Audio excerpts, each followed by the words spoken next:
Allô, ça va? Je voudrais que Oui. soit assez libre, qu'on puisse s'exprimer Là, comme on veut. c'est un réel. Ça vous dérange pas, on fait une photo pour Instagram? Je t'embrasse. C'est vraiment très pratique. Vous pourrez m'apprendre? Bien sûr, si vous voulez. Avec Laura, on s'est trouvés, on s'est plus, mais très sincèrement, je pense pas qu'on serait restés amis s'il n'y avait pas eu les mémos. Même avec des outils technologiques au bout des doigts, on a parfois du mal à garder le lien avec les amis que l'on ne voit pas souvent. Ces personnes que l'on adore, mais que le temps ou la distance ont éloignées. Et parce qu'échanger des SMS remplace difficilement les moments que l'on peut partager au quotidien, les verres après le boulot, les promenades du dimanche, l'enjeu est de recréer le naturel qu'offre le fait de se voir, de se parler, d'entendre la voix de l'autre et de profiter de l'énergie qui s'en dégage. Il y a quelques années, Nina rencontre Laura lors d'un voyage. Elles deviennent très amies. Mais l'une habite à Paris et l'autre à Genève. Pour elle, qui était habituée à parler pendant des heures, échanger par SMS n'était pas suffisant. Alors pour retrouver cette complicité, elles ont choisi les mémos vocaux. Vous écoutez Hyperlien, le podcast qui vous raconte les histoires de celles et ceux qui utilisent les nouvelles technologies pour créer du lien. Autrement. Un mémo vocal, ça passe par WhatsApp. Alors maintenant, ça peut passer par plein d'autres réseaux sociaux. Et c'est une manière d'enregistrer sa voix pour laisser un message vocal à quelqu'un. Et donc, non pas sur sa messagerie vocale, mais qui va être enregistré directement sur la conversation. Donc, on envoie des messages et puis entre les messages, il peut y avoir un mémo vocal. Et la personne peut l'écouter en appuyant sur play et le réécouter quand il veut. Mais c'est vraiment au sein d'une conversation. C'est le mémo du jour. C'est le mémo du jour. Je suis quelqu'un qui aime bien m'entourer de plein de gens. J'aime bien discuter, j'aime bien raconter ma vie, j'aime bien aller boire des coups dans les bars. Mais c'est pas toujours possible avec tous mes amis. Et c'est vrai que je fonctionne pas mal avec WhatsApp. Donc j'envoie pas mal de messages parce que Facebook, tout ça, c'est pas pratique, c'est pas ergonomique du tout. Texto, j'aime pas non plus. Je suis quand même pas mal branchée appel, mais ça dépend des gens. Parce que ma copine Claire qui vit au Canada, on peut pas s'appeler. Parce que moi, j'ai beaucoup de mal à concevoir le décalage horaire. Il me faut mettre des horloges sur mon téléphone pour comprendre les 6 heures de décalage. Donc j'ai pas... Il y a plein d'amitiés que j'ai perdues. Et alors, tous mes amis de lycée, je les ai pas eus. Donc globalement, j'ai pas entretenu de relation, quoi.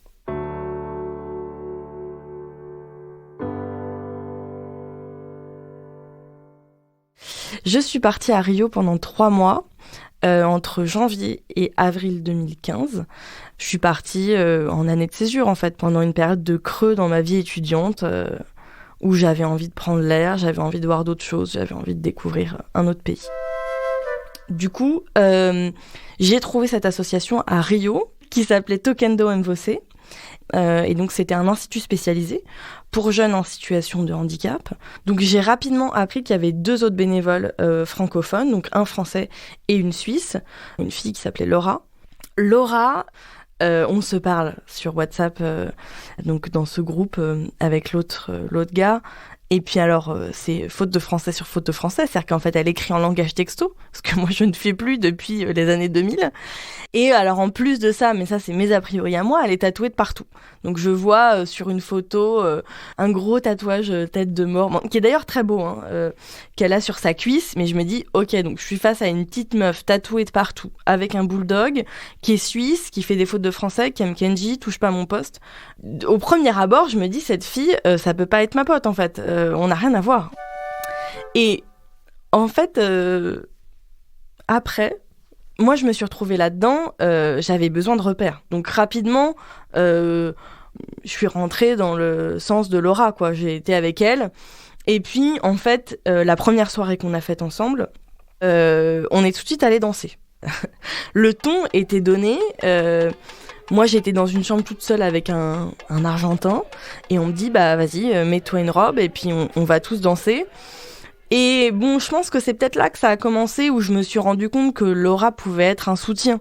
Parce qu'en fait, on est sortis donc dans un quartier qui s'appelle Lapa, où ça danse de tous les côtés, de partout. Il y a des petites boîtes improvisées, il y a de tout. Et puis je me suis retrouvée, voilà, moi j'étais complètement décalquée à danser la samba avec des nanas. Et puis en même temps, il y avait Laura qui était là et qui me disait tu vois, nous on achète nos caipis à cet endroit-là, donc on a nos habitudes, on fait ça comme ça. Elle est hyper sympa, donc qui m'introduisait en fait à tout ce groupe. Parce qu'il faut s'imaginer qu'on était dans une grande baraque à 4 étages où il y avait 30 Brésiliens qui vivaient. Qui avaient entre 20 et 25 ans. Donc là, on dirait que je suis en train de décrire une télé-réalité. Hein. Mais c'était un peu ça, parce qu'on avait des caméras partout. Et tout de suite, moi, j'ai été mise dans le bain. Et on n'était pas du tout dans l'ambiance avec Laura, des touristes à Copacabana.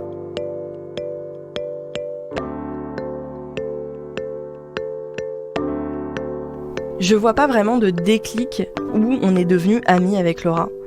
Il me semble que c'est vraiment le quotidien qui a forgé notre amitié, et puis des trajets en bus interminables, parce que on habitait à l'autre bout de la ville, on se disait on va à la plage aujourd'hui, tac, 1h30 de bus. Alors le bus c'est les montagnes russes en plus, mais nous on parlait, mais on se moquait de nous, parce que les Brésiliens ils nous disaient mais qu'est-ce que vous avez à vous dire à force quoi.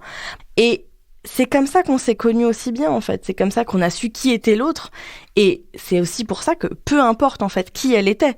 À partir du moment où on comprend la personne qu'on a en face de nous, peu importe qui elle est, en fait. Je l'ai comprise parce que j'ai compris ses habitudes, je l'ai cernée.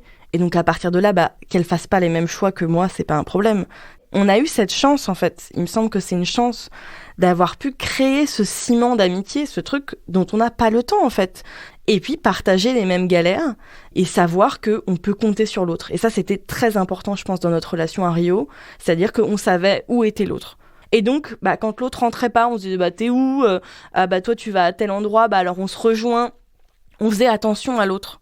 Et ça, c'est une manière de donner sa confiance. Et après, ça reste dans le temps. J'ai déjà répondu à la plus grande partie par message, comme ça je n'oubliais rien. Donc évidemment, je te fais un résumé quand même de ce que je t'ai répondu par message, par mémo.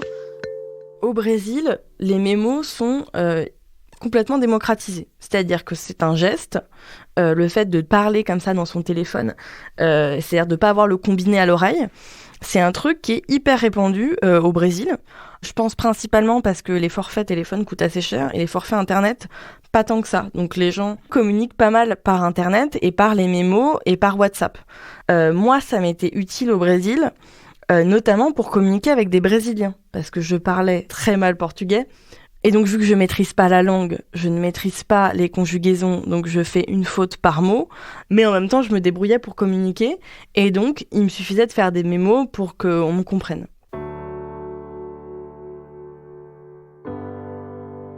Donc, on est rentré de Rio début avril. Donc, moi, c'était un peu moins de 3 mois, et Laura, c'était un peu plus de 3 mois de voyage là-bas.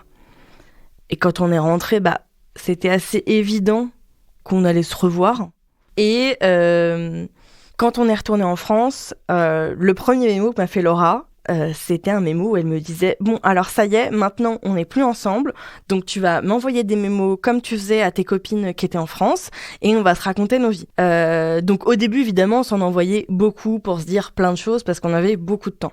Et puis après, quand elle a trouvé un boulot, quand moi je me suis un petit peu stabilisée, que même émotionnellement on était mieux, on a eu le rituel des mémos du week-end.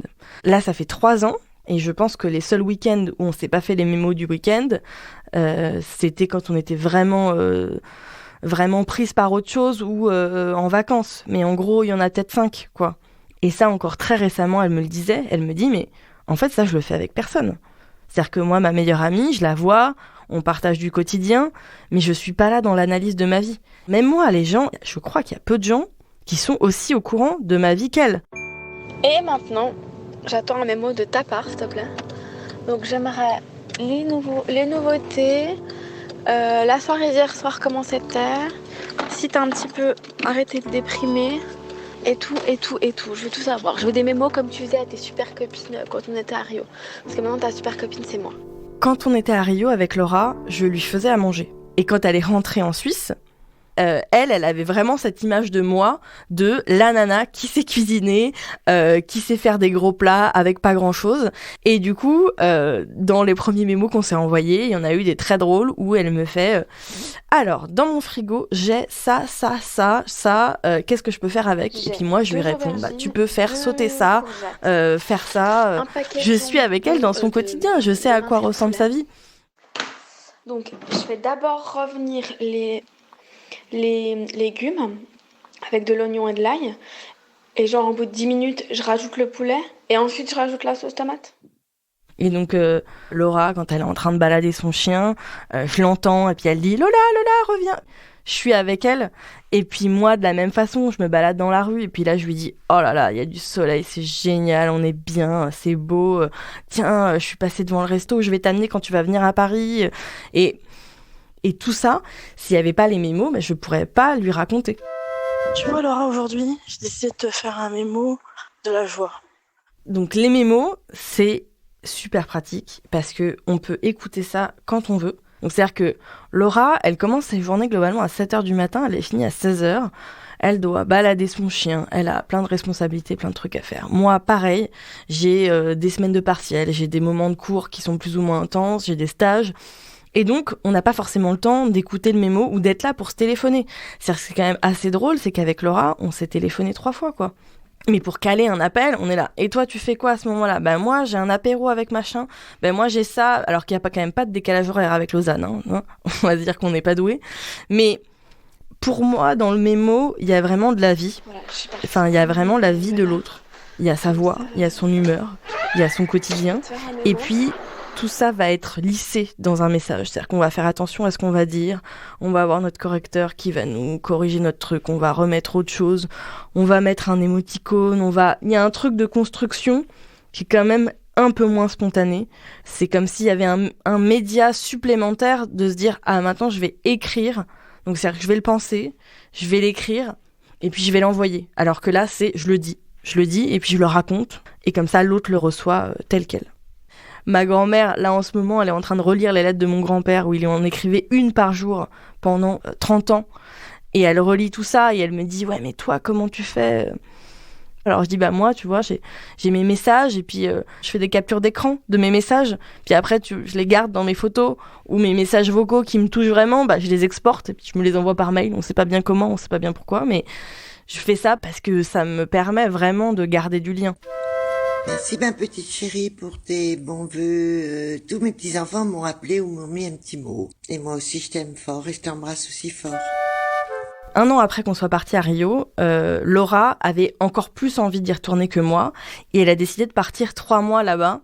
Mais moi, quand j'ai su qu'elle partait, je me suis dit, en fait, tu ne peux pas ne pas la rejoindre. Il faut que tu prennes un billet.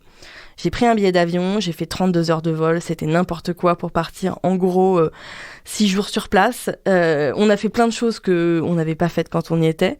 Et puis elle a carrément vécu là-bas, en fait. Elle a eu encore une autre vie là-bas.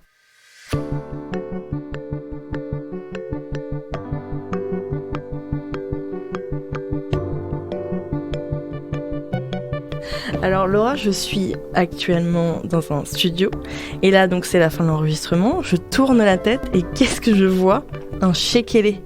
Est-ce que c'est pas un peu mon instrument à moi, mon instrument totem du Brésil que j'ai appris à jouer le temps d'un après-midi et qui est depuis ma photo Instagram ? Est-ce que c'est pas un signe de la vie ça ? Est-ce que le Brésil nous appelle pas à ce moment-là ? Et voilà, c'est envoyé. C'était Hyperlien, un podcast d'Orange. Cet épisode est disponible sur toutes les plateformes de podcast, iTunes, SoundCloud, YouTube, Google Podcast et toutes les autres. Ce podcast est réalisé par Louis Créative.